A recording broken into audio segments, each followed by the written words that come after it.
Thank you, Nick. We appreciate the welcome back here as we get ready for the fourth inning here at Harwich. And the fourth inning, when we're here on the Cape for Fox College Sports, is the hometown announcer inning, and it's our pleasure to introduce an Ithaca College bomber, Alex Barth. Barth, you get to work with Kenny Ryan. Take it away, my friend. Thanks for having me, guys. The Red Sox will get it started here in the fourth with Stephen Wren, Will Toffey, and Connor Wong, if anybody can reach Luke Bonfield. Wren's been a Mariner killer this year, going back to not even the first game of the year. These two teams scrimmaged to start it off, and Wren hit a home run to dead center in that one. Wren has been swinging a hot bat coming into this game. Off the top of the fourth inning so far tonight, just one at bat. That was a strikeout. Wren will step up and dig in on the right side against Hunter Williams. Williams so far tonight, he's got 3 strikeouts. 2 of those were inning enders, and he got the help of a double play in the last inning to get out of a jam. An excellent double play by Justice and Biggio. 6-4-3 to end that inning. Mariners lead the league in double plays. This one is fouled back and out of play into the seats.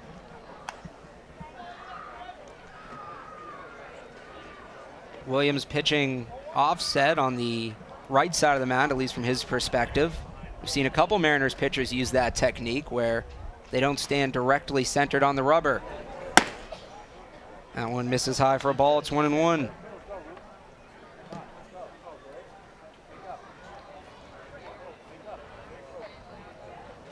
Williams kicks and deals. Rocked it out into left field. Settling under it out there and making the catch is Brock Deathridge for the first out of the inning.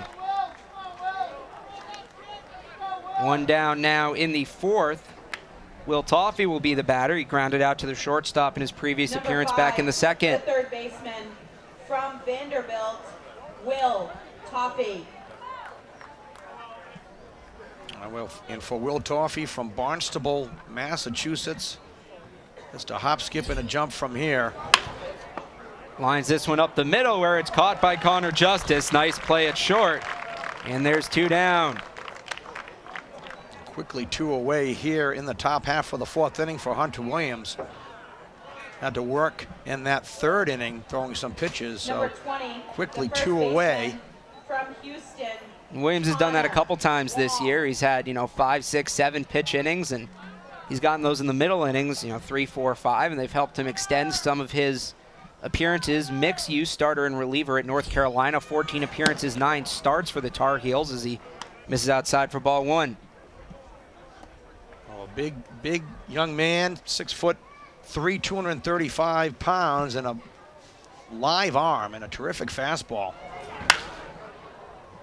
This one's popped up into right. Coming over on the ball is Nick Walker, but it will fall before it gets out of play. How about that play in the last inning where Will Toffey went into the fence in left field? And you guys probably had a better look at it from this angle than I did out there on the deck, but really almost did some damage. He's lucky to walk away from that okay. Wow, he's a hockey player, as Eric mentioned, and he went into the boards pretty hard, but a terrific effort. And one of the things he's been doing all year, a lot of energy, and brings a lot to the team. Williams delivers low for a ball. There's a look at it right here as he goes in and just runs out of room, hard into the fence, and he knocks down the bench and has a smile on his face as he does it. So 2-1 is high for a ball.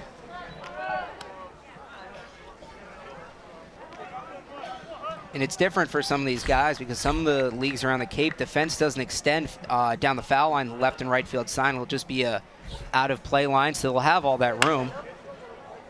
Again, fouled off this one, definitely out of play. No need for Walker to give chase. Except a couple kids trying to get to that one. Trying to get a souvenir. Great night for baseball, there's no doubt about that. Very comfortable. Here's the payoff pitch with 2 outs. Got him, strike 3. Williams has his 4th of the night, his 3rd inning ender. And Hunter Williams is dealing through 4. We've played 3.5, tied at 1. You're listening to Cape Cod Baseball on Fox Sports. Fans out in full force tonight in Harwich as the summer goes on. More and more people coming out for vacation. The crowds have grown. Mariners, one of the few teams in the league, averaging over 1,000 per game there in the top half of the league in attendance. Great atmosphere here at White House Field, and a must if you're coming down to the Cape. If not Harwich, any Cape League game.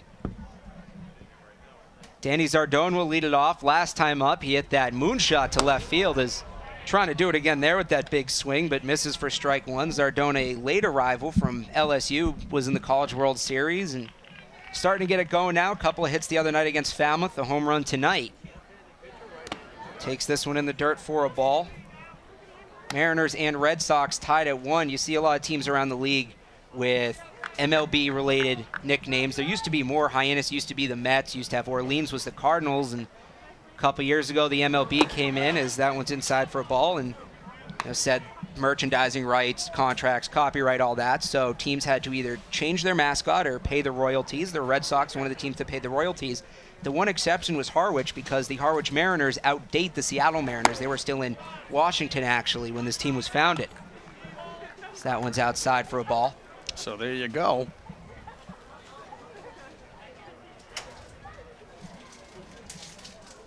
As Adcock looks in. 3-1 here to Zardone. That one's grounded to third. Toffee has it, double pumps and over to first. It's in the dirt. Nice pick there at first base by Connor Wong, and there's one away. Toffee's looked real good over there at third base. In a game earlier in the season, he had a little bit of trouble against the Mariners, but playing comfortably over there tonight. Toffee with a very strong arm. Brock Dethridge. Brock Dethridge is now the batter. He has really turned it around since July 1st. He's had a couple 4-game hitting streaks. Was hitting at the bottom of the order, a speed guy. Now he's become a fixture in the middle of the lineup. As that one is a curveball in there for ball one.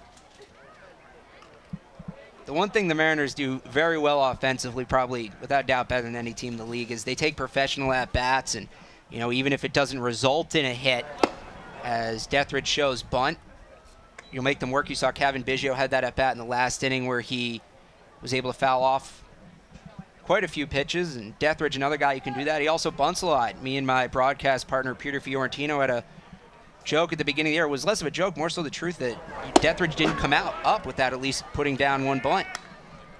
As he takes a pitch there, and it's 3-0, but he's developed into quite the hitter, towards the top of the team in average. Comes into this one hitting .278. One of a couple North Carolina State guys on the team. The Mariners are just loaded with ACC talent. The 3-0 from Adcock.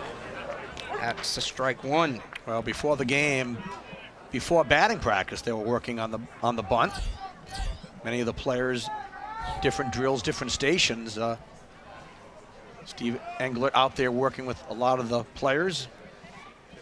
The Mariners are a team that really pride themselves on small ball. Is nothing small about that. That one, Dethridge drives it back to left field. And that one will hit off the top of the wall. Dethridge is heading for second. He'll slide in safely, inches from his first home run of the year, but big knock for Dethridge right there. He's on second with just one out.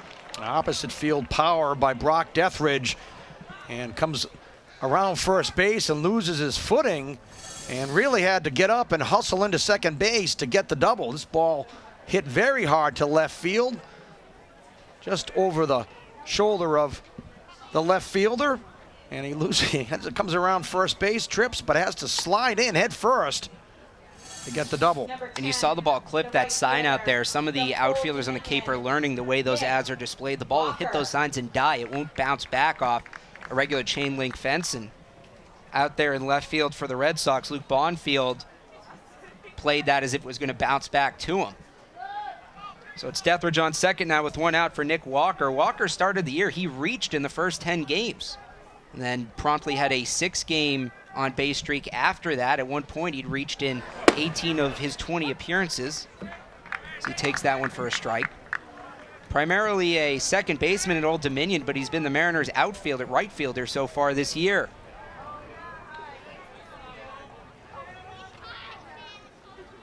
Talked to him a couple times about that. He said right field something he hasn't done since sophomore year of high school, but he's settled into it nicely. He's enjoying having the ability now to play multiple positions.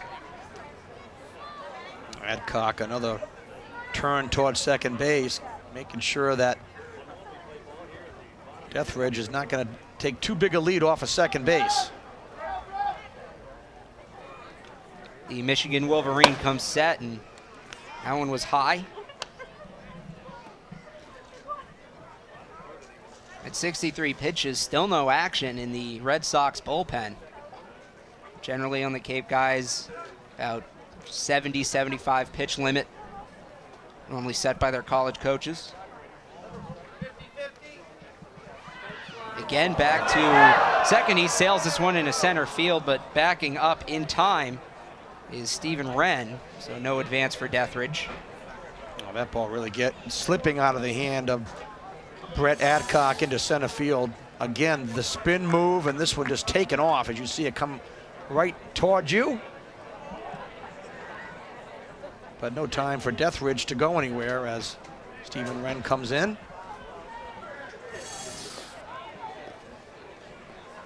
Walker with the RBI chance here. 1-1 count, 1 out, bottom of the 4th inning. Well, as you mentioned, Alex, a lot of pitches, a lot of 2-1 counts, full counts. Adcock has a terrific arm, good stuff, but tonight has really fallen behind a lot of these hitters and has had to work. And that's when the Mariners get dangerous, because they are so successful in their approach at the plate, and they can make pitchers throw so many pitches and foul off 2-strike counts and a great eye for the strike zone, that then you get into the bullpen and suddenly we've seen games this year where between the two teams 10, 11 pitchers used, because the Mariners will force teams to go so deep into the pen so early. 3-1 now, the count to Walker. And he takes ball 4. Walker's on for the first time today, and it's first and second for the Mariners with Stevie Berman coming up. And the third walk of the game for Adcock. From Santa Clara, Stevie Berman. And now there is somebody stretching in the Red Sox bullpen. It looks like it could be number 23, Alec Eisenberg. He's thrown against the Mariners a couple times this year, actually started the first appearance between the two teams, or he may just be getting a soda. Not sure. It's tough to tell down the line there. Or a Red Bull or something, getting ready.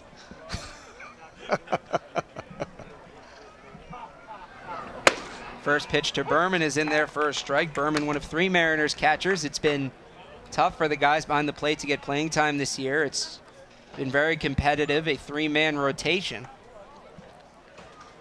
between Berman, Ryan Lidge of Notre Dame, and Mike Hernandez of Nova Southeastern.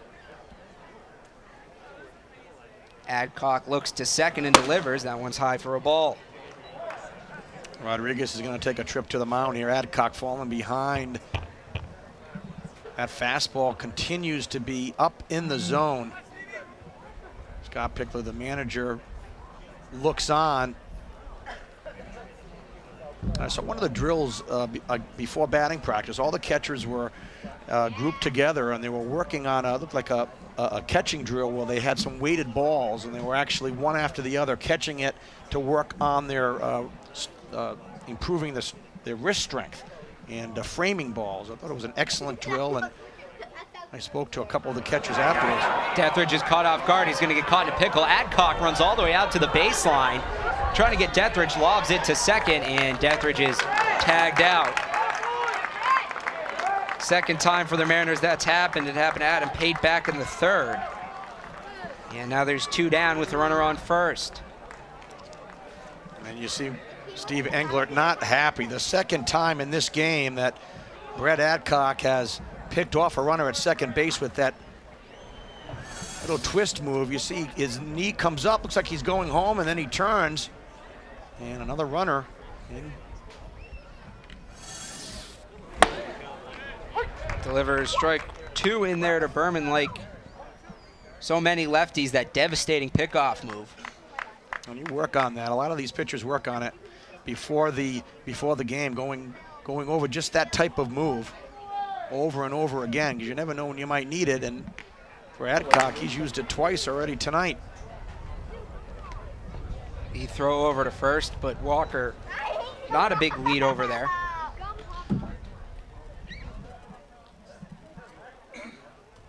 Here's the 1-2.